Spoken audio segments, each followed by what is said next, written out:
I want you to think back to the first time you ever remember being truly afraid. What was it? Does it stick with you today? This is the sort of thing that we talk about on the House of Asher. Won't you join us?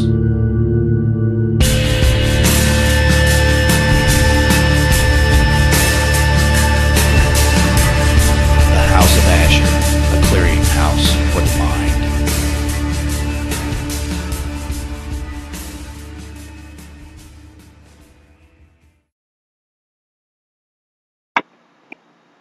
Hey, welcome back to House of Asher. This is episode 13.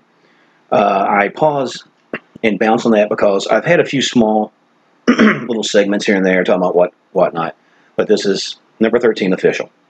And as always, I'm your host, Stevie Asher. I want to talk on some stuff that's common to a lot of areas, especially here in Western Kentucky. We have a lot of underground aquifers by way of deep cave systems. What we have in our area of Western Kentucky are known as karst systems. It's K-A-R-S-T. And a karst system basically allows for a lot of rainwater to drain from like the clay soil, because our soil doesn't really retain water very well. And that's why we have mudslides and things like that in this area.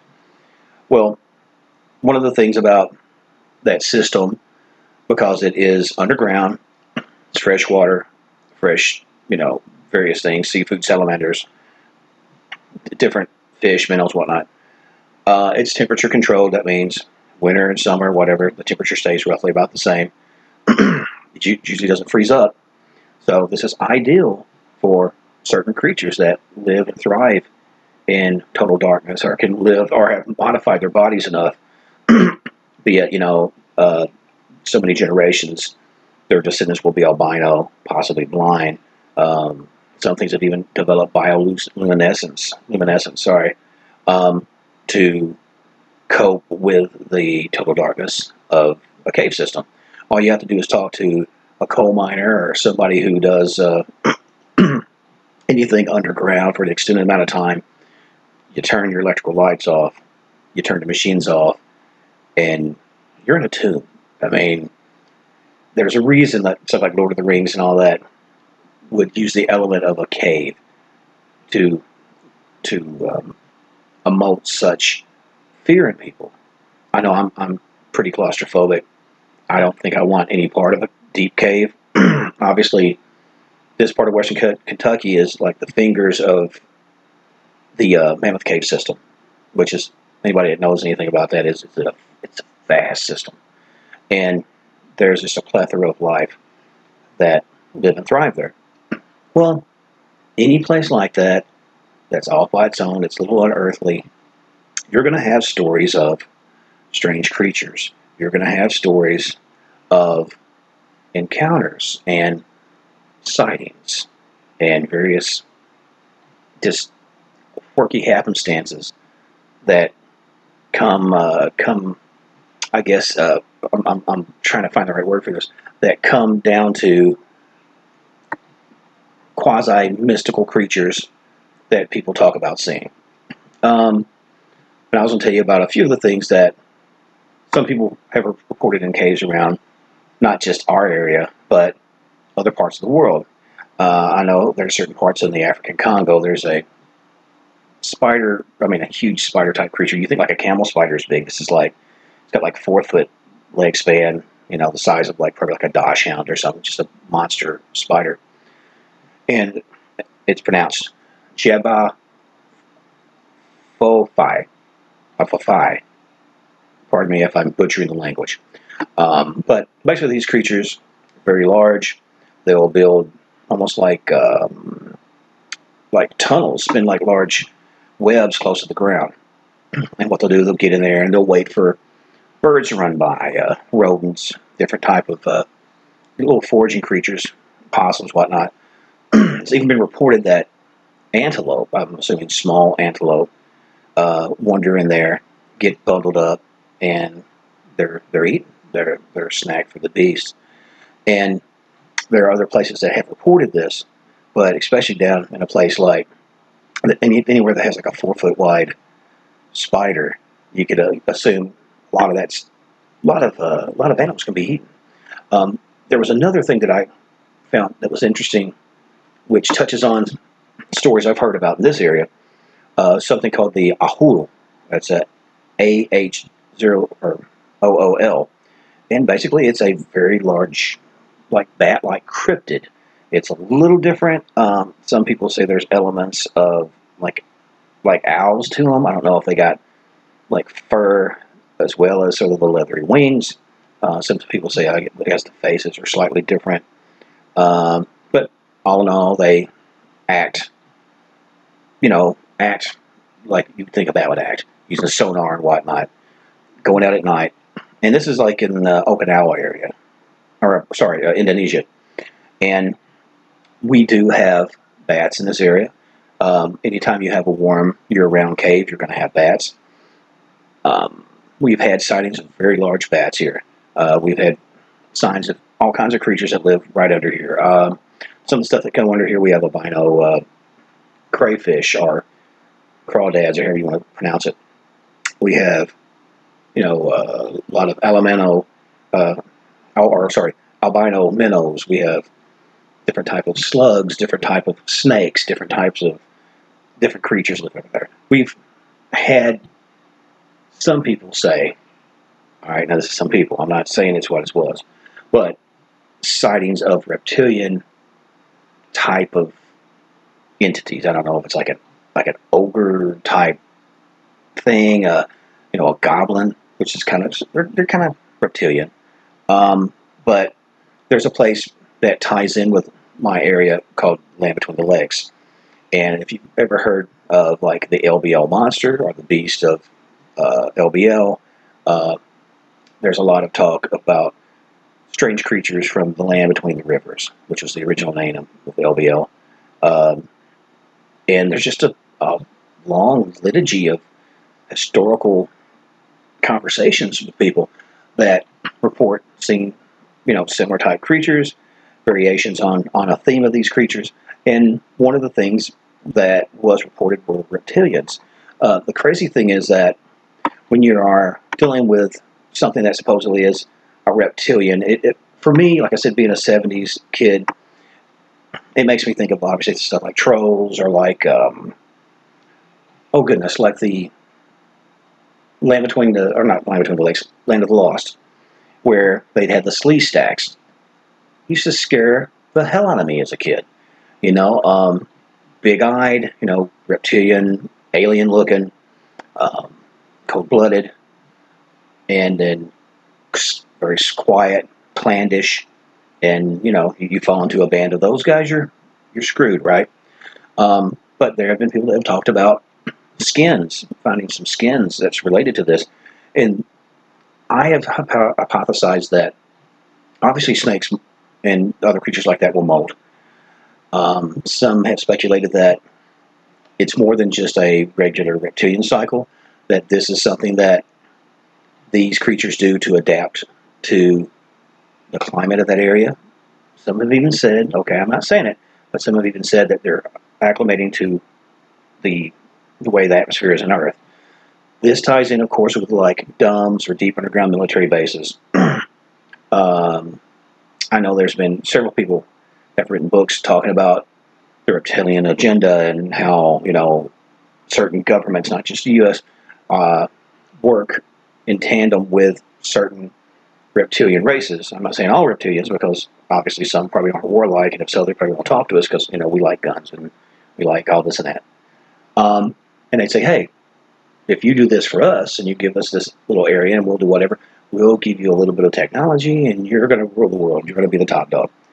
So if that's going on and they're kind of playing each side against each other, it's a pretty good racket, and they kind of get to come and go without too much being said, which could explain a whole lot about why, when there is supposedly compelling evidence of spaceships and or some sort of craft, be it pan-dimensional or whatever, that most of the time, especially in the U.S., our government kind of poo-poos it away. Now, obviously, beyond the reptilian thing and the bases and whatnot, you start getting into, excuse me again, where you have not were creatures, rather, but like fully, like its own class, its own type of creature, not something where that a human changed into whatever and made a deal or did some specific chemical change into their body to warrant this sort of metamorphosis. But there's a thing called the Dog Man, or the Beast of the LVL, or the monster between the rivers, or Old Hairy Man. If you look at stuff like Daniel Boone, there's stuff through Kentucky and the hills through here that go back to the foundation of the states. And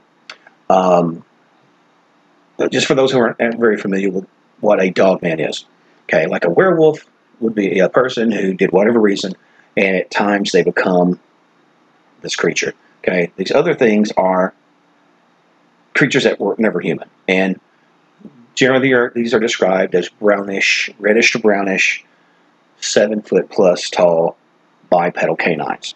I'm not saying they're walking around with a little top hat and a suit. I mean, they're animals, but they're on their back legs. They move very comfortably on their back legs. They can get down. I guess maybe if they're going to do a pounce or an extended run, but for the most part, they're perfectly comfortable walking around on their hind legs. People have reported this, coming into and taking, creatures from farms, up to small cattle, things like that, pigs, piglets, whatever. They're opportunistic, and from what I've heard, they're not clannish, where like you think like a coyotes and this and that. These tend to be loner creatures, or at least as well as I understand it. If I'm wrong, please leave a comment. But that's something that's always been around, which ties in with Bigfoot. But Bigfoot generally seems like from what I can tell, for the most part, Bigfoot doesn't want to be bothered. Bigfoot wants to do its own thing. It's when we encroach, which again, I'm not trying to be hippy-dippy, but, we encroach on natural hunting grounds, you're going to encounter certain animals acting in a hunting posture. Or just like, you put a road through a obvious game trail, you can't cry a whole lot when a lot of deers are hitting people's cars. That's just, they're not changing. They're going, oh, it's a highway. Well, I guess we got to find another way. Animals are animals, and animals do what animals want. So, and they follow the game trails that they always followed. But, yeah, these dog men are pretty gnarly. And like I said, a lot of people have talked about, even, children, having to watch their children. But, of course, there's been reports that coyotes, if hungry enough or whatever, will try to snatch a small child. You heard the stories back in the old days, a wolf getting them and just, tearing a child to bits. Sure, that happened. How prevalent that was, I don't know. But it seems similar to this creature. It still goes very much on a canine brain and canine drives. But like I said, again, there are Bigfoots, which you don't hear. You don't hear a lot about Bigfoots necessarily being down in a lot of cave systems. From what I remember, I know they like being in the hills, but it would make sense why some of these creatures can disappear so fast, other than using some sort of weird vibrational, dimensional shift. I don't know. But, you're going to run into that type of stories when you're dealing with anything that really touches on cave systems, wooded areas, a lot of water, a lot of game, a lot of fish. Because we don't have a whole lot of bears in this area. Supposedly we have some panthers, things like that, but I've not seen nothing or anything that's really definitive. That also lends stories to people that lived in caves, or humanoids that lived in caves. Anything from what would probably be described closer to being wee people or hobbit people, if you want to use that term. I know there had been reports of different types of Native American tribes and stuff that would be considered probably pygmy or whatever, but either they were hunted out. If you look at, I believe it was the Hopi tribes out west, we talk about the ant people brought them underground when there was great calamities, when the sun was flaring and was scorching the earth, and they kept them safe there until it was time to go back and repopulate the earth. You run into this weird tie-in with caves and the underground world. There's even people that contest that at the center of the earth is a mini sun. And like I said, again, I'm not saying that's what's up, but I'm saying that's what some people have said, and some people said they have traveled there. If you look at some of the stuff that happened around World War II, and people going to like Antarctica and places, they said there's spots you can fly into the center of the earth, and it's got its own little, the center of the earth heats it up, and the gravity's different, so people's walking around on the inside, and as opposed to being on the, just on the bottom. It's like a 360 type of thing, something like you'd see like in some sci-fi movies where they're making artificial environments in space and like one of those big circular gravity producing discs. But like you said, you have to be looking at this, or at least I would say, well, look, wars and the whole thing of that come from somewhere. There's again the orcs, the goblins, the hobgoblins, even stuff like brownies and stuff, which most people think of brownies like, oh, those little cobbler guys that make shoes. Not all of them were like that. A lot of them were pretty wicked. And again, there was something about human children and kidnapping them and using them as slaves or getting their blood for something. There's always something about. There always seems to be this component of these otherworldly creatures that have to do with abducting humans and experimenting with them or doing whatnot. But yeah, there can only be so much smoke before there's fire somewhere. And maybe one day we'll figure it out. I mean, we truly don't know much about our own environment. We know maybe 1%, 2% of the oceans and stuff. We're trying to push to go to Mars and stuff, and that's great. But we don't even have it figured out down here. And the fact is, there very well may be these sister races and sister ecosystems and biosystems that we are connected with, but we don't even realize it. Either through deception by them or maybe deception by our government. I don't want to get a conspiracy on you guys. I'm sorry. But, it does look odd. But one of the things that really scared me when I was a kid, and I'd mentioned it before, was a movie called Gargoyles. Okay, it had to do with these ancient creatures, and they come back, and they were wanting to go to war with humanity. And yes, it was shocky, it was cheesy, but it scared the hell out of me. It simply scared the hell out of me. And for some reason, that always drew my attention and interest to the caves here in Western Kentucky. And I like to live vicariously by spelunkers. I'm not that guy, but I love seeing stuff. Now, I have found spar and things that have washed out under. We have a place called Big Springs in Princeton, where I live, Princeton, Kentucky, and a lot of times you'll wash out anything from, sometimes reptilian skins, even, bones of fish. Sometimes you get like spar, a piece of spar, old bottles from like 1800s. What are they doing in the caves? It doesn't make any sense. Yeah, maybe they could stir up some of the floor and the outgoing silt and stuff out past it, but a lot of the stuff is coming like blowing out from the caves. How are these in the caves? Speculatively, you could have where somebody's digging into the caves. Maybe people have camped out in it. I've heard that cave systems are so deep. Like if you've ever seen like grand cathedrals in Rome, just as high, vaulted with stalagmites, and you could park. Some people say you could park battleships in there. I don't know if that's true, but that would be pretty insane to see and experience. But I'm wondering what you guys think. Like as always, I thrive on your guys' feedback and your take on things, because just because I got an idea doesn't mean that I got it all figured out. In fact, I know I don't. But that's why I like this open discourse. I want to hear what you guys have heard, maybe stories you've heard from wherever you live, be, here in America or wherever, different things underground, caves, crags, whatever. Heck, we got sinkholes all over the place. There's people talk about things that come out of sinkholes. I want to hear what you got to say. I want to hear about the things you've experienced, things that your grandma told you, things that your grandpa and great uncle, whoever, told you about. And even if you think they're complete BS, I can almost guarantee you that's tied in with some other report that someone believes to be truly factual. So what I want you guys to do is contact me. You can contact me here on Facebook, and please, Facebook, YouTube, and please subscribe. You can find me on Facebook under Stevie Asher. You can find my webpage, my writing, and paranormal investigations at steveeasher.com, all lowercase and together. And again, let me know what you think. Tell me what you like about the podcast. Tell me what you hate about the podcast. Tell me what stuff you think that would be better. Something that you think, maybe I haven't brought up. You said, it's like right there. You're so close to that. Why don't you bring it in? That'd be really interesting to hear.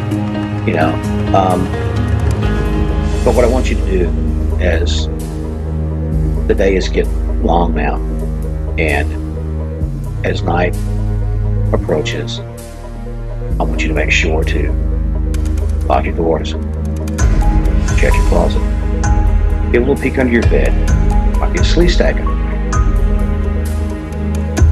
and above all, I want you guys to take care and stay scared.